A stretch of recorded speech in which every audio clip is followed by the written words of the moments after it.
प्यारे बच्चों, कैसे हैं आप सब? उम्मीद है अच्छे होंगे, शानदार होंगे, जबरदस्त होंगे। तो प्यारे बच्चों, आज हम पढ़ने वाले हैं एक हिस्ट्री का ऐसा टॉपिक जो कि है क्या, बहुत इंटरेस्टिंग होने वाला है और जिसका नाम है क्या, रिवॉल्ट ऑफ 1857। ये रिवॉल्ट ऑफ 1857 क्या है? जो आज हमारा इंडिया इंडिपेंडेंट है, कहीं ना कहीं उसकी जो नींव रखी गई थी वो कहाँ से रखी गई थी? 1857 में रखी गई थी। तो ये जो रिवॉल्ट था वो हमारे हिस्ट्री का सबसे जाना माना क्या था? रिवॉल्ट था। तो आइए इसको हम समझते हैं स्टेप बाय स्टेप, कैसे ये रिवॉल्ट होता है और कैसे ये इंडिया के अलग अलग स्टेट में अपनी छाप को छोड़ता जाता है। तो ये जो रिवोल्ट था वो एक जवाब था हमारे खिलाफ हो रहे किसका? जुर्म का। तो यहाँ पे इस रिवॉल्ट में सिर्फ ब्रिटिशर्स ने हमारे जगह पे, हमारे लोगों पे ही कब्जा नहीं किया था, बल्कि वो हमारे धार्मिक और आस्था के जो चीजें थी उनको भी ये क्या कर रहे थे? आहत पहुंचा रहे थे। तो आइए समझते हैं कि जो रिवॉल्ट ऑफ 1857 था आखिर ये क्या था। तो इस रिवॉल्ट को समझने के लिए एक ट्रिक हमने बनाई है जिसको हम क्या बोलेंगे? एसी, पी ई एस और आई।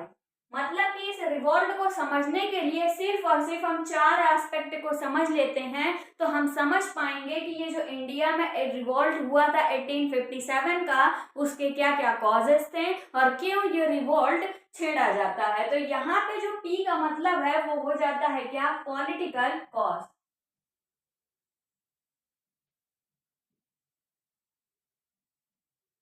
पॉलिटिकल कॉज में समझेंगे हम एडमिनिस्ट्रेशन रूल से रिलेटेड क्या क्या चीजें, क्या क्या चेंजेस जब ब्रिटिशर्स इंडिया में एंट्री लेते हैं तो वो क्या चेंजेस करते हैं। उसके बाद हम देखेंगे E for economical,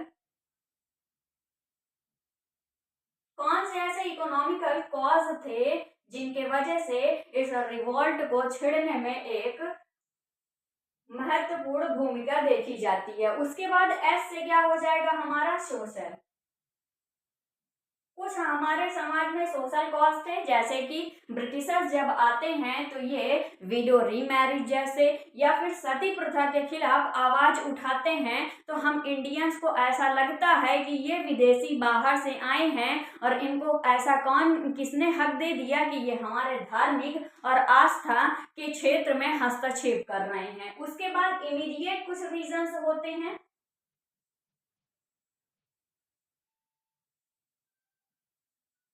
immediate cause होते हैं। तो इन कॉजेस को एक एक करके हम क्या करते हैं? समझते हैं। तो अगर रिवॉल्ट की बात की जाए तो क्या रिवॉल्ट एक दिन का रिजल्ट होता है? नहीं। रिवॉल्ट जो होता है वो काफी टाइम से चले आ रहे हैं हमारे खिलाफ क्या होता है, जो एक्सप्लॉइट होता है उसका रिजल्ट होता है। तो मतलब ब्रिटिशर्स जब इंडिया में एंट्री लेते हैं तो उसके बाद ये चाहे पीजेंट्स वर्क हो या फिर आर्टिसंस हो उनको, या फिर फार्मर्स हों, उनके खिलाफ काफी एक्सप्लॉयटेशन करते हैं। और फिर एक दिन ऐसी घटना होती है जिसको हम इमीडिएट कॉज कहते हैं और वहीं से भारत में एक रिवॉल्ट छिड़ जाती है जिसको हम बोलते हैं 1857 का revolt.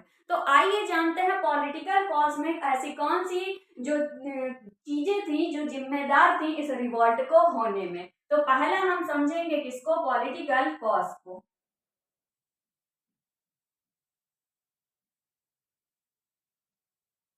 Political cause it means administration से रिलेटेड, रूल से रिलेटेड। तो आपने नाम सुना होगा एक रूल का, doctrine of lapse. Doctrine of lapse जब ब्रिटिशर्स लेके आते हैं तो इससे काफी लोगों, भारत में लोगों के बीच एक विवाद का विषय छिड़ जाता है। ये डॉक्ट्राइन ऑफ लैप्स क्या होता है इसको समझ लेते हैं हम। उस टाइम पे, प्रेजेंट टाइम में जो हमारे वायसराय थे उन्होंने एक रूल पारित किया जिसको हम बोलते हैं doctrine of lapse. Doctrine of lapse क्या होता है? मेनली अगर इसको समझा जाए हिंदी में तो ये होती है हड़प नीति। अब अब इसमें ब्रिटिशर्स ने क्या किया कि जो भी इंडियन रूलर्स हैं, मतलब कि राजा हैं, अगर उनकी कोई भी खुद की संतान नहीं होगी तो उनका जो राज्य है पूरा, उसको ब्रिटिश अपने अधिकार में क्या करेगा, ले लेगा। इस रूल के तहत ऐसा उन्होंने रूल को क्या किया, पास किया। और आप जानते होंगे कि जो हमारी झांसी की रानी थी, उनका कोई भी क्या नहीं था, सन नहीं था। उन्होंने एडॉप्ट कर रखा था सन को, और यहीं से उन्होंने बोला था उनको कि अगर आपका कोई सन नहीं है तो फिर आपका जो राज्य है इसको कौन ले लेगा, ब्रिटिशर्स के कब्जे में आ जाएगा। उसके बाद अगर आप जानते हो तो एक हिस्ट्री में और थे जिनका नाम है नाना साहेब। ये नाना साहेब कौन थे? एक्चुअली में नाना साहेब जो थे, इनको पेंशन जो है ब्रिटिशर्स रोक देते हैं, पेंशन देने से मना कर देते हैं। अब मना करते हैं तो नाना साहेब इस बात का क्या करते हैं, ऑब्जेक्शन करते हैं, विरोध करते हैं। तो इनको ब्रिटिशर्स जो है क्या बोलते हैं कि आप जो है बाजीराव सेकंड के एडॉप्टेड सन है, मतलब कि आप उनके खुद के सन नहीं है, एडॉप्ट किया गया है। और इसके हिसाब से हमने एक रूल लाया है, डॉक्ट्राइन ऑफ लैप्स, तो आपको पेंशन से क्या किया जाता है, हटाया जाता है। तो इन सारे जो डॉक्ट्राइन ऑफ लैप्स थे या फिर पेंशन देने का जो कॉस्ट था, उसको बंद कर दिया था इन लोगों ने। तो ये थे हमारे क्या, पॉलिटिकल कॉजेस से क्या रिलेटेड चीजें। उसके बाद हम समझेंगे economical causes. Economical in the sense money से रिलेटेड, तो मतलब ऐसे कौन से चेंजेस किए थे ब्रिटिशर्स ने कि उससे भी जो है कहीं ना कहीं लोगों के बीच में ब्रिटिशर्स के खिलाफ गुस्सा भड़कना शुरू हो जाता है। तो इकोनॉमिकल कॉजेस में हम समझेंगे कि क्या क्या चीजें आती हैं।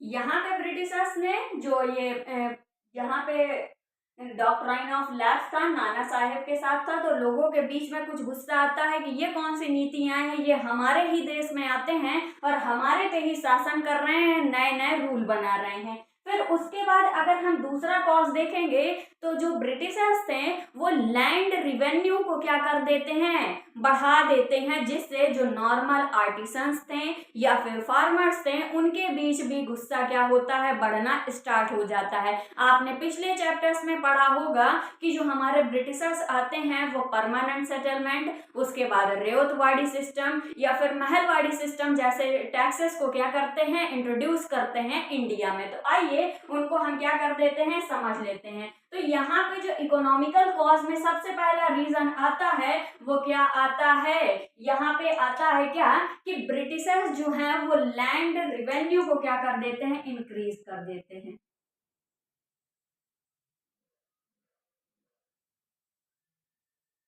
और इससे इफेक्ट कौन होते हैं, जो नॉर्मल फार्मर्स होते हैं उन पे ये क्या पड़ता है, काफी इफेक्ट डालता है। तो यहाँ पे हम समझते हैं कि ये जो इकोनॉमिकल कॉजेस थे उसमें जो है, इसमें से वो लैंड रिवेन्यू को क्या कर देते हैं, इंक्रीज कर देते हैं, मतलब कि इनका इनकम का सोर्स अपना बढ़ाने के लिए ये पूरा पूरा भार किस पे डाल देते हैं, हमारे किसानों पे डाल देते हैं। फिर उसके बाद अगर हम देखेंगे सोशल कॉजेज में, तो सोशल कॉजेज में अगर बात की जाए तो यहाँ पे ये क्या करते हैं, सती सिस्टम जो आता है, सती सिस्टम पे क्या कर देते हैं, ऑब्जेक्शन, कि ये जो सती सिस्टम है इसको बंद किया जाना चाहिए। और जब आपने पढ़ा होगा हिस्ट्री में कि हमारे एक इंडियंस होते हैं जिनका नाम होता है राजा राम मोहन रॉय, उन्होंने भी इस बात को क्या किया था, सपोर्ट किया था। और पहले जो ब्रिटिशर्स थे वो कौन थे जिन्होंने इसको रोकने का बात किया था, तो वो थे कौन, हमारे विलियम बेंटिंग थे, जिन्होंने सती सिस्टम को बैन करने की बात की थी। उसके बाद अगर हम बात करें सोशल कॉजेज में तो यहाँ पे विडो रीमैरिज की भी बात की जाती है। तो विडो रीमैरिज को भी ये क्या करते हैं,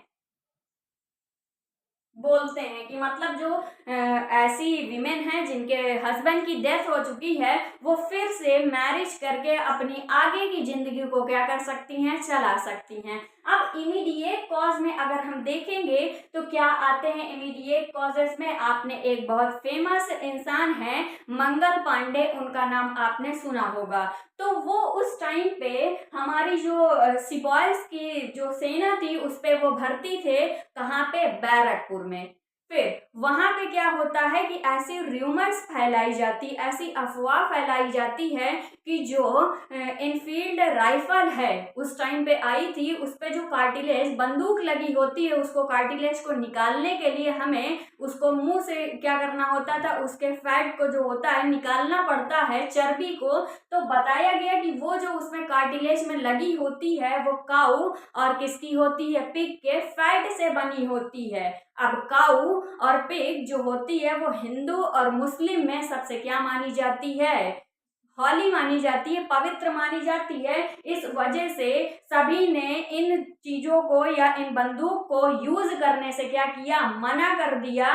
और फिर उसी के जवाब में जो हमारे मंगल पांडे होते हैं वो क्या कर देते हैं, वहीं के ब्रिटिशर्स में हमला कर देते हैं और यहीं से एक जंग छिड़ जाती है किसकी, रिवॉल्ट ऑफ 1857 की। तो ये था हमारा क्या, रिवॉल्ट ऑफ 1857 को होने में जो कॉजेस थे। तो मतलब कि रिवॉल्ट ऑफ 1857 एक दिन की घटना नहीं थी, उसमें क्या था, पहले जो ब्रिटिशर्स आते हैं वो डॉक्ट्राइन ऑफ लैप्स जैसी जो नीतियां होती हैं उनको इंट्रोड्यूस करते हैं। उसके बाद नाना साहेब जो होते हैं उनकी पेंशन को बंद करते हैं, थोड़ा बहुत गुस्सा लोगों में यहाँ से आता है। उसके बाद बताते हैं कि लैंड रिवेन्यू को इंक्रीज कर देते हैं, मतलब कि अब जो फसल हो रही है उस पे आपको टैक्सेस भी ज्यादा देने होंगे। तो इससे जो नॉर्मल इंसान थे, चाहे वो फार्मर हो या फिर नॉर्मल पीपल हो, उन पे भी ये इफेक्ट देखने को मिलता है। उसके बाद अगर हम देखें तो हमारे धार्मिक चीजों में भी ये हस्तक्षेप करते हैं, जैसे कि सती सिस्टम को बैन करने की बात करते हैं। उसके बाद विडो रिमैरिज जैसी चीजों पे भी ये इंटरफियरेंस करते हैं। इमीडिएट कॉज में अगर देखा जाए तो ये र्यूमर फैलाया जाता है कि जो कार्टिलेज होती है वो काऊ और पिग के फैट से मिलके बनी होती है और जिसको हमारे धर्म में क्या किया गया है, पवित्र माना गया है। और यहीं से एक जंग छिड़ जाती है किसकी, रिवॉल्ट ऑफ 1857 की। तो आई होप यहाँ तक की चीजें आपको क्लियर होंगी कि आखिर रिवॉल्ट ऑफ 1857 क्यों होता है। आप समझते हैं कि ये जो रिवॉल्ट होता है 1857 का, ये कैसे और कहाँ कहाँ कौन से स्टेट में होता है और कौन इसको लीड कर रहा था, इस बात को समझते हैं हम अपनी नेक्स्ट स्लाइड में। आप इसका स्क्रीनशॉट ले लीजिए।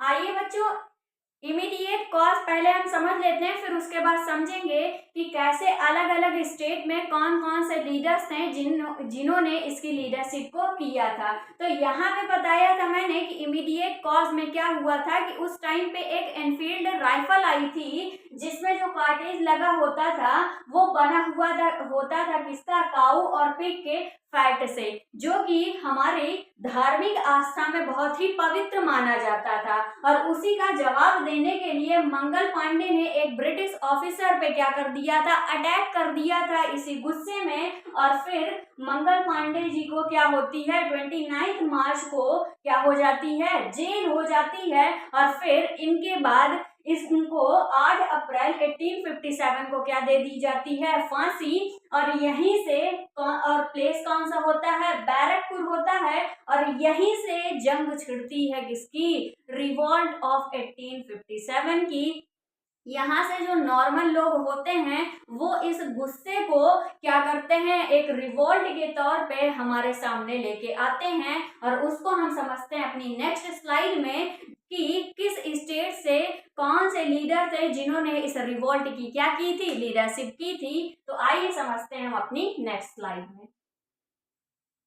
कौन से इसके जगह थी जिनको लीडरशिप कर रहे थे, कौन, वहां के लीडर्स। तो यहाँ पे पहले आते हैं कौन, बहादुर शाह जफर। बहादुर शाह जफर कहाँ से लीड कर रहे थे, दिल्ली से। बहादुर शाह जफर जो होते हैं ये मुगल डायनेस्टी के उस टाइम पे कौन हो रहे होते हैं, राजा। लेकिन इनको जो ब्रिटिशर्स थे उन्होंने क्या किया था, निकाल दिया था। बट वहां पे लोग जाते हैं, इनसे रिक्वेस्ट करते हैं कि आप एक बादशाह हैं और आप क्या कीजिए, लीडरशिप करिए और आपका हमको टाइटल चाहिए इस रिवॉल्ट में क्या करने के लिए, पार्टिसिपेट करने के लिए। बट इनके पास कोई भी आर्मी नहीं होती है।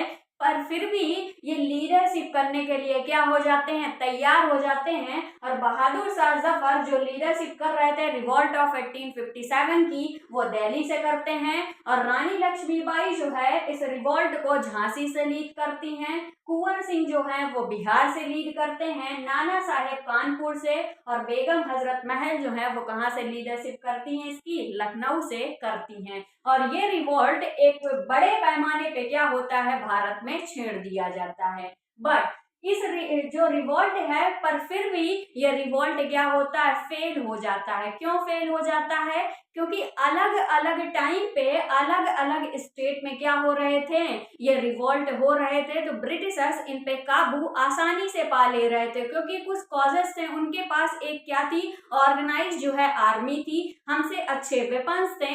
इस वजह से क्या था, उन्होंने इस रिवॉल्ट पे क्या पा लिया था, नियंत्रण पा लिया था, कंट्रोल पा लिया था। तो रीजंस कौन से थे इस रिवॉल्ट को फेल होने के लिए, तो लैक ऑफ यूनिटी थी। हमारे इंडियंस में यूनिटी की क्या देखी गई थी, कमी देखी गई थी, और प्लानिंग नहीं था। अगर किसी इंसान को एक साथ मिल के मारा जाए तो उस इंसान को हम सही से मार सकते हैं, अगर टुकड़ों में मारेंगे तो फिर उस पर असर नहीं होगा। यही रीजन होता है इस रिवॉल्ट को क्या होने के लिए, फेल होने के लिए। फिर उसके बाद लीडरशिप जो होती है वो पुअर होती है, और रिसोर्सेस की भी हमारे पास क्या होती है, कमी होती है। ब्रिटिशर्स के पास जो है वो वेपन अच्छे क्वालिटी के होते हैं, और उनका ऑर्गेनाइजेशन भी क्या होता है, अच्छा होता है।